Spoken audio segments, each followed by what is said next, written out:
시절로 오세요. 그때 우리가 여기에 있습니다.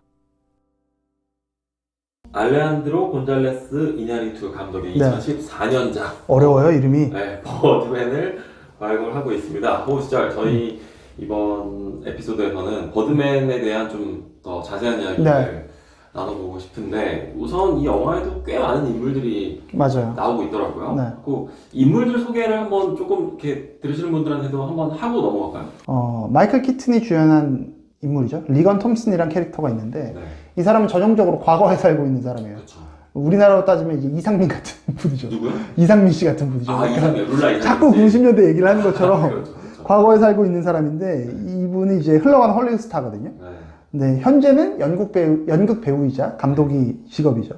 근데 이 캐릭터를 보면 조금 이상한 면이 좀 나와요. 그래서 뭐 영화 처음 시작부터 막 공중부양을 하고 있다든지, 아, 네, 뭐 염력을 막 사용하는. 염력을 막 사용하든지, 네. 아니면 하늘을 난다든지, 맞아요. 뭐 이런 장면들이 나오는데 이 부분을 뭐 어떤 분들은 진짜로 이 사람이 그런 초능력이 있다라고 해석하시는 분들도 있더라고요.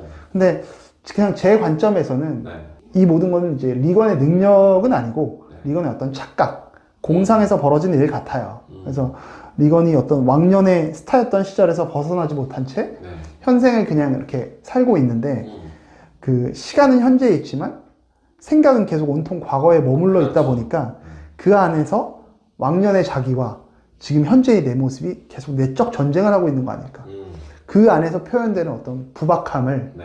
그런 장면들을 통해서 보여주고 있다라고 생각을 하는데 혹시 원우 씨는 그 리건 톰슨이 실제로 초능력을 발휘한다고 보시나요? 실제로는 저도 아니라고 보고 네. 막 하늘 날아다니는 건 아니라고 보고 이제 본인의 생각 안에서 근데 이제 이 영화 안에 그러니까 버드맨 월드와 리얼 월드가 교차하고 있다고 아, 봐요. 그렇죠. 네. 네. 그 버드맨 월드 안에서는 자기가 완전 세상의 지배자고 슈퍼 히어로인 맞아요, 거죠. 맞아요. 그래서 그걸 그냥 보여주고 있는 건 아닐까? 그러니까 너무 몰입했던 네.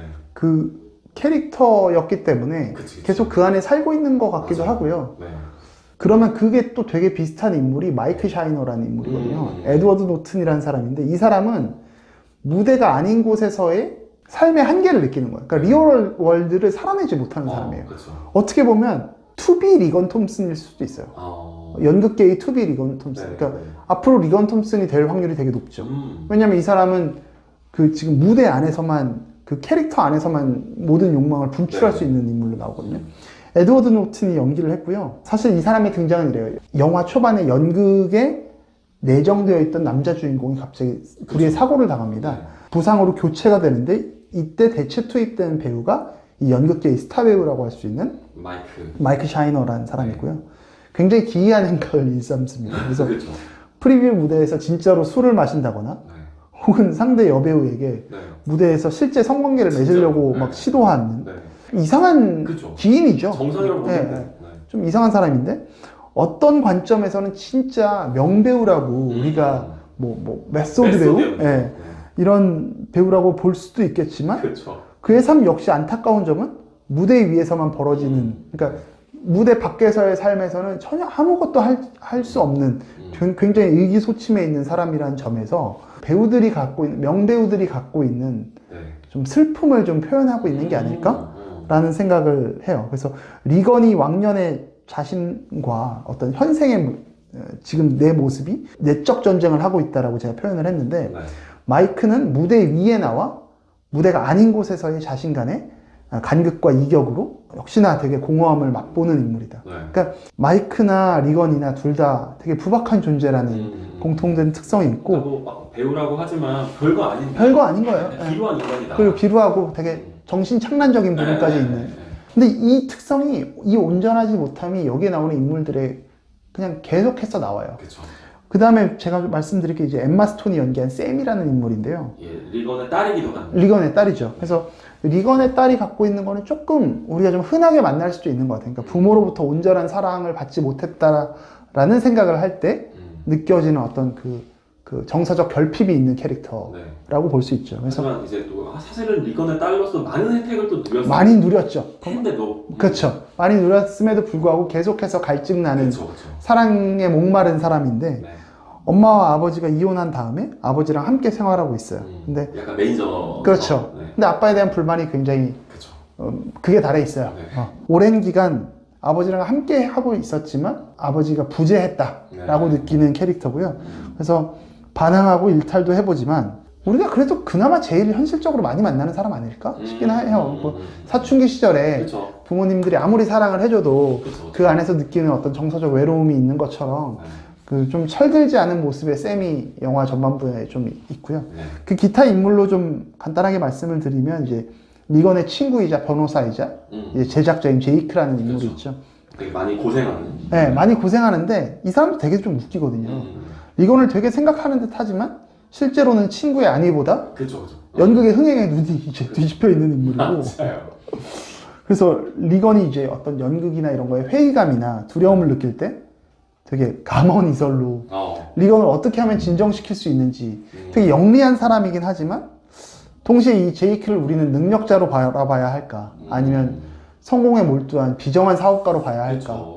이 양가적 감정을 갖게 하죠. 리건의 친구라고 볼 수 있나? 라는 네. 뭐 그런 질문까지도 던져. 예를 들어 저랑 원우 씨랑 하고 있는데 원우 씨가 이 호흡 시절 때문에 네. 아 너무 힘들다 너무 뭐 외롭다 조회수가 너무 안 나왔다 이걸 계속 해야 될지 모르겠다라고 하면 정말 친구의 모습이라면 아 그 정도로 힘들다면 우리 다시 원점에서 생각해보자 라고 해야 될 것 같은데 자꾸만 원우 씨의 욕망을 건드는 거지. 야 요번에 거 하면은 요번에 이거 하면은 그래, 이 영화를 한번 잘 골라보자. 우리가 손흥민 얘기를 하면 좀 조회수가 나올 수 있어 이런 식으로 계속 끌고 가는. 그래서 그를 갈증나게 만드는 그렇죠. 과연 이게 맞는 것일까에 대해서 관객이 좀 생각해보게 하는 인물이고 네. 나오미 와츠도 나오잖아요. 그래서 맞아요. 연극 배우로 나오죠. 레슬리라는 사람인데 브로드웨이에 와서 이제 성공해보고자 하는 욕망을 갖고 있지만 뜻대로 잘 되지 않아서 잘 안 풀리는 배우예요. 네. 이런저런 분투는 하고 있지만 어디서도 주목받지 못하는 그저 그렇게 그냥 흩날리듯 살아가는 모습에서 사실 가장 많은 대중들이 공감할 수 있는 인물 아닐까. 되게 뭐 열심히 했지만 큰 성과는 없는 것 같고 나에게 스포트라이트는 주어지지 않는 것 같고 뭐 요런 인물 아주 그냥 소시민의 전형이죠. 그리고 이제 마지막에 이제 타바사 디킨슨이라는 배우인데 그 비평가죠. 비평가. 독설로 유명한 영향력 있는 비평가인데 그녀 역시도 사실 자신만의 관점으로 다른 사람의 인생을 막 되게 무참하게 낙인 찍기를 주저하지 않는 어떤 비평가의 부정적인 모습을 그냥 담고 있는 인물이거든요. 그래서 결국은 이 영화의 인물들의 특징은 완전한 인물은 없다는 거예요. 그러니까 온전하지 않다. 그냥 코미디 영화, 풍자 영화이기 때문에 조금 더 극단적으로 어떤 인물을 그려내고 있지만 결국은 저는 사실 이 버드맨을 보면서는 우리 안에 있는 여러 감정들이 각 인물별로 다 있구나. 그냥 우리의 모습들이구나. 내 주변에 있는 모습들이 연극계에서 혹은 스타였던 사람에게 그리고 그 스타를 비판하고 평가하는 사람에게 그냥 동일하게 나타나고 있는 그냥 한 사람이구나. 그 부분이 저는 타르에서 그 주인공 리디아 타르를 우리가 바라보게 하는 관점과 매우 흡사했다라는 점에서 좀 놀라웠고 좀 재밌었습니다. 그 영화에 나오는 모든 인물들이 다 인정 욕구에 목말라 있어요. 그렇죠. 다 사회적으로 뭔가 성취하고 맞아요. 뭐 성취도 중요하지만 사람들한테 인정받아서 뭔가 좀 크게 일어서 보려고 하는 그렇죠. 그 욕구에 다 미쳐있는 사람. 맞아요. 이렇게 바라보면 좀 더 명료해지는데 그게 또 사실 우리 모습들이기도 한 거죠. 우리도 그렇잖아요. 그러니까. 우리도 조회수 하나만 더 나오면 얼마나 좋아요. 그래, 라이크 몇 개 더 눌리면 얼마나 좋아요. 그러니까. 막 우리 되게 설렌다니까요. 야 이거 좀 터진 것 같아. 그래. 근데 그 다음 주에 또 똑같아. 저희 이제 막 영상 올라오면 좀 잘 되면 막 설레고. 막 설레고. 근데 그거 설레발이죠 늘.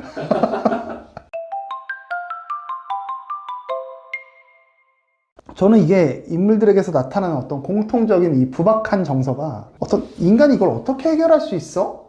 이런 메시지를 전한다라기보다는 그냥 관객에게 한번 생각해 보게 하는 것 같아요. 우리의 인생이라는 게 참 이렇게 허하고 허탄하고 또 외로울 수밖에 없는 건가? 그러면 우리는 어떻게 하면 이 모든 인류의 문제를 해결하지 못해도 나라는 사람의 인생에서 이 외로움과 이 고독감을 어떻게 하면 우리가 해결할 수 있을까? 를 한 번쯤 그냥 천천히 생각해 볼 수 있다는 점에서 영화가 어떤 메시지를 전한다기보다는 물론 그 메시지도 있다라고 저는 봅니다만 관객에게 스스로 좀 생각하게 하는 기능을 준다는 측면에서 좀 이 영화가 좀 나름 기능하고 있지 않나 맞아요. 생각을 합니다. 여러 모습들을 이렇게 나열하면 하고 있다 보니 그 중에 하나는 내 모습이기도 한 거죠. 그래서 그런 걸 보면서 나의 모습과 이렇게 견줘볼 수 있는 그런 지점이 있고 막 사람들이 뭐 배우라고 하고 평론가라고 하고 다 뭐 하지만 그런 사람들도 이렇게 내면의 모습을 보면 맞아요. 결국엔 다 이렇게 뭔가에 쫓기고 있고 막 인정받고 싶어하는 그냥 똑같다 우리랑 라고 하는 그런 거를 이 감독이 이냐리투 감독이 또 말하고 있는 거 아닌가 생각이 들더라고요 저도.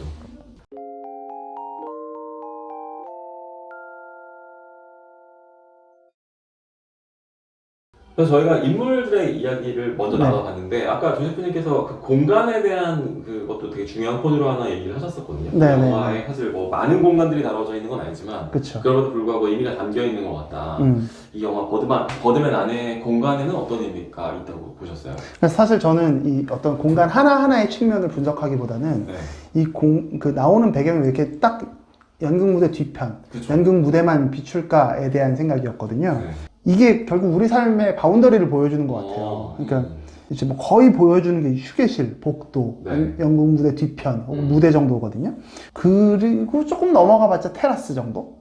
그쵸. 엠마 스톤이랑 그 에드워드 노튼이 자꾸 이야기하는 그 네. 테라스 정도인데, 사실 저는 이게 우리 삶의 바운더리라는 거죠. 그러니까 요즘은 이제 이런 표현 잘 안 쓰는데, 지구촌? 네. 지구촌. 지구촌 이런 말 잘 안 쓰는데, 하루면 세상 어디든지 웬만한 곳은 우리가 이제 네. 다 도착하잖아요.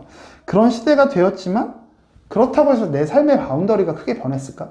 이례적으로 그냥 거기를 갔다 오는 것 뿐이지, 그쵸. 내 삶의 바운더리 자체는 거의 비슷하지 않을까? 지금의 저는 뭐 회사, 집, 헬스장, 그쵸. 그리고 원우 씨 정도거든요? 네. 그쵸. 근데 이런 거 보면, 이게 결국 인생이란 유한한 시간에 우리가 갈 수 있는, 도달할 수 있는 거리의 유한함 아닐까 싶어요. 그래서 결국은 내 삶의 터전이나, 지금 내가 발을 딛고 살 수 있는 곳은 어쨌든 아무리 뭐 지구촌이 된다 해도 네. 한정될 수밖에 없다는 거를 보여주고 있는 것 같고, 그래서 이 영화는 인물들도 여러 가지로 부박하지만 네. 그런 공통적인 면모가 나타나지만 공간에서도 아주 유한하다라는 그 코드를 보여줌으로써 네. 그냥 인간의 삶은 어쩔 수 없이 유한하고 부박하다. 그러니까 이게 우리가 특별할 수 없다. 그게 아무리 대단한 그렇죠. 스타였음에도 불구하고 이거를 인물들의 어떤 캐릭터와 함께 공간을 통해서 관객에게 이렇게 전달해주고 있는 게 아닐까. 우리의 어떤 인간적 유한함을. 그게 당연한 거야. 그냥 너의 삶이나 제의 삶이나 스타의 삶이나 다 비슷비슷한 거야. 조쿠나의 삶이나 원우 씨의 삶이나 네. 지금 여러분이 듣고 있는 여러분의 삶이나 이 부분들을 그냥 자연스럽게 전달해 주려고 네. 이렇게 특히 더 장면이 많이 세트장이 변하지 않은 채로 전달하고 있는 것 같다라고 저는 그냥 저의 해석으로 했었습니다. 설득력 있어요. 그럼 저희가 이제 다음 편에는 좀 이제 버드맨이 어쨌든 던지는 질문들이 좀 있는 것 같아요. 네. 그 질문을 통해서 저나 원우 씨가 좀 이야기할 수 있는 부분이 있으면 좀 나눠볼 수 있도록 하겠습니다. 좋습니다. 다음 에피소드에서 만나겠습니다.